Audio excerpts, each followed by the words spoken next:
Hello and welcome. Keep Your Hand in Your Skirt podcast. My name is Sabrina. I am your host.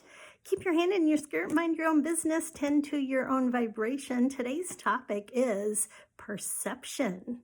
How do you choose to perceive things?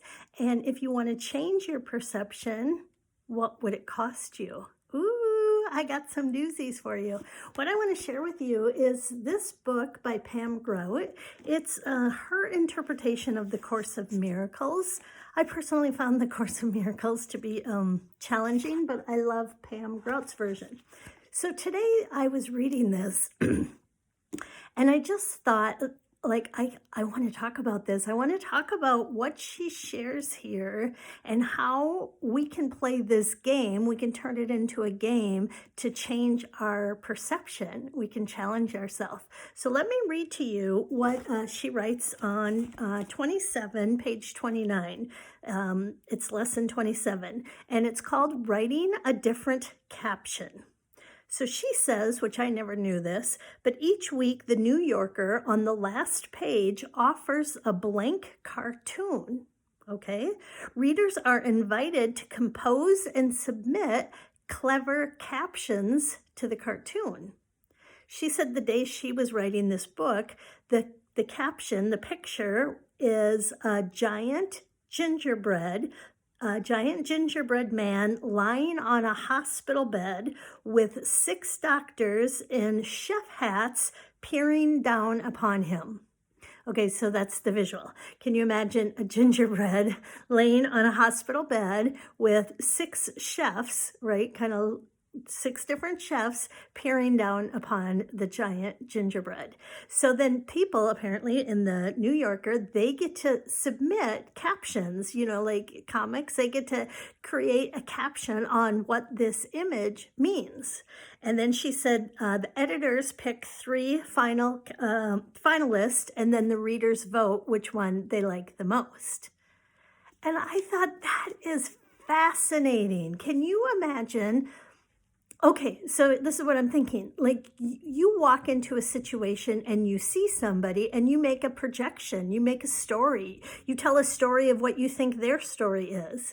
I was on, I do these multidimensional journeys with a friend, and I was on a journey and I see things. I'm a visual person. Well, I'm a lot of things, but in my imagination, I saw an image of, that Pixar movie with that old man going up with the balloons, the hot air balloons. So I saw that man with the hot air balloons and he looked grumpy. So in my conversation with my multidimensional self, I'm commenting, there's a grumpy old man. And I hear, right, because I connect to my multidimensional self. Some people call it channeling.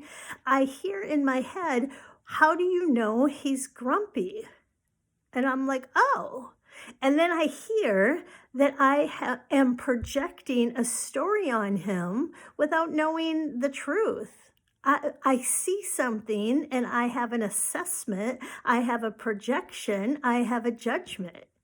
And it was fascinating because on that journey, the information that I was receiving on that journey is, in the beginning of the journey when it started, I was seeing that I was reading Braille, but it wasn't necessarily Braille, but I was reading with my fingertips instead of my eyes. So I was reading with my fingertips, and the way I could read in this reality is everything I touched was like an instant download. So I could touch a color on this page and there would be an instant download or a story. Or I could touch like a texture and there would be an instant download or a story. So I'm like, oh, this is fascinating, right? So then later in the journey, when I see this gentleman in the hot air balloon and I say it's a grumpy guy, right? He's in a bad mood. He's grumpy. My multidimensional self is sharing with me, how do you know? And when you just make assessments through your visual eyes, you can misunderstand, misidentify, misapply so much information. And the reason I had in the beginning of the journey been shown that your fingertips, right, there's different ways to read. AKA different ways to receive information. So I was being shown like there are better ways to understand, to receive, to exchange, to engage with the different components that you're co-creating with than through your visual eyes. So this morning, when I read this book and she's talking about basically the same thing from my journey, like I knew I had to talk about that today. And I wanted to read to you what her takeaway from that activity. Okay, I want to read it to you and then I'll tell you like what my takeaway is of her takeaway. So she writes, she writes, I want to let go of my false perceptions, my own personally captioned cartoon. I want to only see the insanely beautiful truth in everything and everyone. So she's talking about her visual eyes. When you look at that cartoon, you get to go tell a story. And so what she's wanting to do, what she's praying for, what she's asking God, universe, spirit, whatever word you want to say, the divine, she's setting the prayer, I want to see only the insanely beautiful truth of everything and everyone. So how many of us are on autopilot, right? We see something, we attach a story to it, we attach a filter to it based on our own perception. Like we judge it, we assess it, we think we know what the hell is going on. And I didn't think, I wasn't trying to cause any harm when I saw the grumpy old man in I haven't even seen the movie, so I don't even know if he's grumpy or he's not grumpy. That just might be the way the cartoon created his face. I have no idea. But what I loved is that my multidimensional self was showing me you're assessing something when you don't know anything. You're not asking a question. You're not curious. You're just judging. You're judging. So when she says her prayer is to see the beauty in everything and everyone, I was like, wow, how could we play that game? And so when you walk into a room or when you're at work or when you're with your family or you're wherever you are, maybe just the way you're judging yourself, what if you would choose to see it differently just for a moment? Just put on some different glasses. What else could be happening here? What other story could you be telling? And then she goes on to say this, and I thought this is so good. She said, today I remind myself over and over again, 4 times an hour, if possible, that vision has no cost to anyone. And every time I truly look at life without blinders, I send innumerable blessings out into the world. So what I heard when I read that is vision, it doesn't cost you to look at something differently. Emotionally, maybe it is costing you, because if you're assessing and judging and thinking you know what the heck is going on, and then now you take actions or now you create more thoughts on that story, emotionally, energetically, vibrationally, it can be a big price tag, right? Emotionally, we start telling a story. I know, all of us have been there. We think somebody has done something and we take it personal.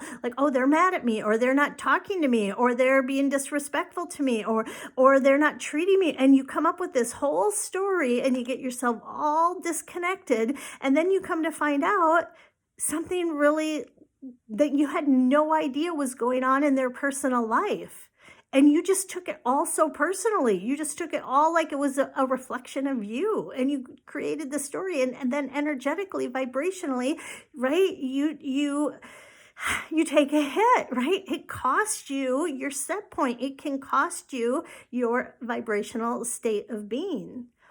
So what happens if we intentionally did put on those rose-colored glasses, those purple-colored glasses, those rainbow-colored glasses, and we just chose, right, come up with 6 different stories for that vision, for that activity that you're perceiving? And it doesn't, in the sense, it doesn't cost you anything to change the story in your head, right?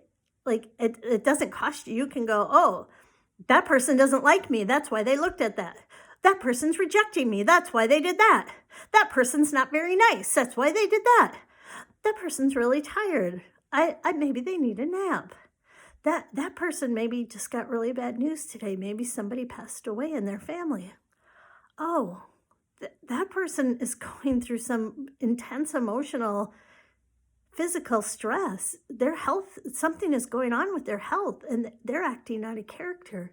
Oh, that person is scared. Somebody in their life that they truly love is talking about suicide and they're out of their mind in fear. Like, wow, like what if there was so much more to the story than our initial judgment and assessment? I just thought that was so good. So again, this book is from Pam Grout. If you feel inspired, it's the Course in Miracles experiment, and it's just her interpretation of the Course. And I just thought, like, what a coincidence that I go on this journey and I'm getting this download of information that there's new ways to receive, perceive, understand, judge information than reading, right? The linear English reading. And I'm seeing, like, wow, touching could be and when you touch, right? Like, that's experiential, like your body, like, is having a different reaction than your mind and reading the words. And it's more like your body's reading the story than your mind is reading the story. So I could see the difference, and I loved the coincidence and the synchronicity. So thank you for listening. I hope you have a great day.